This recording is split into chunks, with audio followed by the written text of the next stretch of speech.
दूसरी बात सुन लीजिए, जो लोग ये कहते हैं कि शिफाउर रहमान क्या कर लेगा, शिफाउर रहमान ये कर लेगा कि जब जामिया के बच्चों पे लाठी चली, शिफाउर रहमान मौके पर था।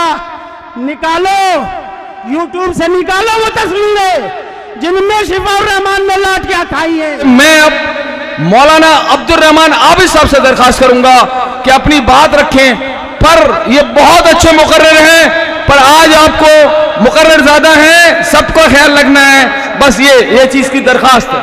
दोस्तों, सबसे पहले तो आप मेरी तरफ से मुबारकबाद कबूल फरमाएं कि शिफाउर रहमान इंशाअल्लाहुर रहमान इलेक्शन जीत चुका है। दूसरी बात मेरी तरफ से, आप अख्तरुल ईमान जो बिहार स्टेट MIM के प्रेसिडेंट हैं, जिनका मैंने ओखला विहार की तकरीर में आपको वाकया सुनाया था कि ये वही मर्द मुजाहिद है जब मौलाना असरारुल हक कासमी और ये इलेक्शन लड़ रहे थे, नीतीश कुमार की जो सत्ताधारी पार्टी है, अख्तरुल ईमान भाई उस पार्टी के कैंडिडेट थे, मौलाना असरार दूसरी पार्टी के, दोनों का इलेक्शन सामने हो गया तो अख्तरुल ईमान भाई ने बगैर उनसे पूछे हुए, बगैर कोई शर्त रखे हुए अपनी तरफ से मंच से ऐलान कर दिया कि मैं मौलाना असरारुल हक कासमी के हक में इलेक्शन से विड्रॉल कर रहा हूं, मेरी कौम का वोट बट के कोई फायदा और ना उठा ले जाएगा। मैंने उस दिन कहा था आपसे कि अमानत भाई आ जाओ, आज अख्तरुल ईमान की तकलीद कर लो, अख्तरुल ईमान के रास्ते को पकड़ लो। सिर्फ ओखला के मुसलमान नहीं, दिल्ली के मुसलमान नहीं, सारे हिंदुस्तान के मुसलमान तुम्हें अपने सर का ताज बना लेंगे। आओ मैदान में निकल के फेंक दो झाड़ू को और कहो कि शिफाउर रहमान के साथ खड़ा हुआ हूं, ओखले वालों शिफाउर रहमान को जिता दो। आइए कुर्बानी दीजिए, बड़ा दिल दिखाइए। शिफाउर रहमान की तरफ से दोस्तों एक शेर पेश करते हुए मैं अपनी बात को शुरू करता हूं। शिफाउर रहमान की तरफ से शेर ये है, ऐ अर्श वाले, ऐ अर्श वाले मेरी तौकीर सलामत रखना, ऐ अर्श वाले मेरी तौकीर सलामत रखना, जमीन के सारे खुदाओं से उलझ बैठा हूं। आज शिफाउर रहमान के खिलाफ आसाम से लेकर के बंबई तलक, बंबई से लेकर के बंगाल तलक हर पार्टी का लीडर, हर पार्टी का नेता आज शिफाउर रहमान की दुश्मनी में ओखला की सरजमीन पे उतरा हुआ है। हर आदमी को तकलीफ इस बात की है कि असदुद्दीन ओवैसी की पार्टी से शिफाउर रहमान क्यों इस इलाके से विधायक बन के जाने वाला है। मेरे दोस्तों, इनको किसी को बर्दाश्त नहीं हो रहा। यह सवाल रोजाना हमारे सामने आता है कि असदुद्दीन ओवैसी 5 साल से कहां थे जब CA NRC और जामिया के बच्चों पे डंडे चले, दिल्ली में दंगे हुए, उस वक्त असदुद्दीन ओवैसी कहां थे, वो क्यों नहीं निकल के आए।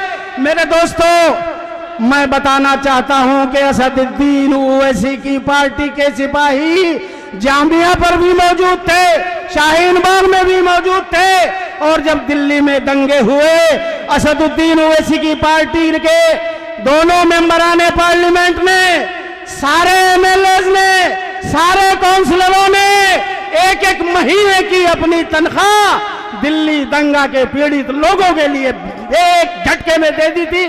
कोई ऐलान नहीं किया किसी को। मैं पूछना चाहता हूं, बताएं केजरीवाल वाले लोग, बताएं केजरीवाल की झाड़ू वाले लोग, केजरीवाल की पार्टी के कितने लोगों ने दिल्ली के दंगा पीड़ितों को अपनी तनख्वाहें दी।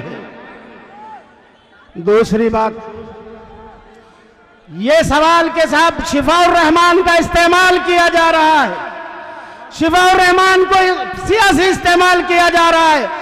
मैं थोड़ी देर के लिए, अव्वल तो ये बेहुदा इल्जाम है, लेकिन मैं थोड़ी देर के लिए इस इल्जाम को सही मानते हुए जवाब देता हूं कि अगर असदुद्दीन ओवैसी शिफाउर रहमान का पॉलिटिकल इस्तेमाल कर रहे हैं, मुसलमानों के लिए कर रहे हैं, मुसलमानों की सियासत के लिए कर रहे हैं, मुसलमानों की क़यादत के लिए कर रहे हैं, मुसलमानों को विधायक बनाने के लिए कर रहे हैं, वो केजरीवाल के लिए इस्तेमाल नहीं हो रहे कि केजरीवाल का एडमिनिस्ट्रेशन मुसलमानों के घरों को जलाने वालों को पनाह देगा, मुसलमान बच्चों को कत्ल करने वालों को बचाएगा।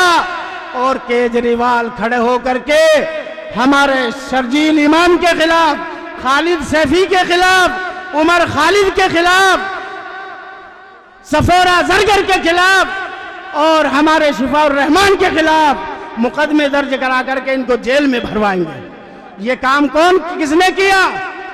केजरीवाल ने किया। दूसरी बात, केजरीवाल कौन है? अन्ना आंदोलन से निकला हुआ। उस वक्त चूंकि हम लोग परेशान थे, कांग्रेसियों के दिमाग में घमंड था, वो फिरौन बने हुए थे कि मुसलमानों के पास कोई ऑप्शन नहीं है, ये हमें वोट नहीं देंगे तो कहां जाएंगे। तो मुसलमानों ने मजबूरन मुतबादिल के तौर पर आम आदमी पार्टी को चुन लिया। और जब चुन लिया तो उसका नतीजा आज ये है कि आज हमें दो भारतीय जनता पार्टी, दो बीजेपी से लड़ना पड़ रहा है। एक बड़ी बीजेपी मोदी की है, छोटी बीजेपी केजरीवाल की है। वो भी हमारे बच्चों की कातिल है, ये भी हमारे बच्चों की कातिल है। हमारे लिए दोनों एक है। याद करो उस वक्त को जब 2015 का चुनाव हुआ, पालम की विधानसभा सीट पर बाकायदा बैनर लगा हुआ टीवी वालों ने दिखाया, उस पर लिखा था ऊपर मोदी नीचे केजरीवाल। मैं पूछना चाहता हूं, बताओ आरएसएस का एजेंट कौन है, बताओ बीजेपी का एजेंट कौन है? वो जो बैनर था वो क्या कहता था कि ऊपर मोदी यानी लोकसभा में, संसद में मोदी और नीचे स्टेट में केजरीवाल।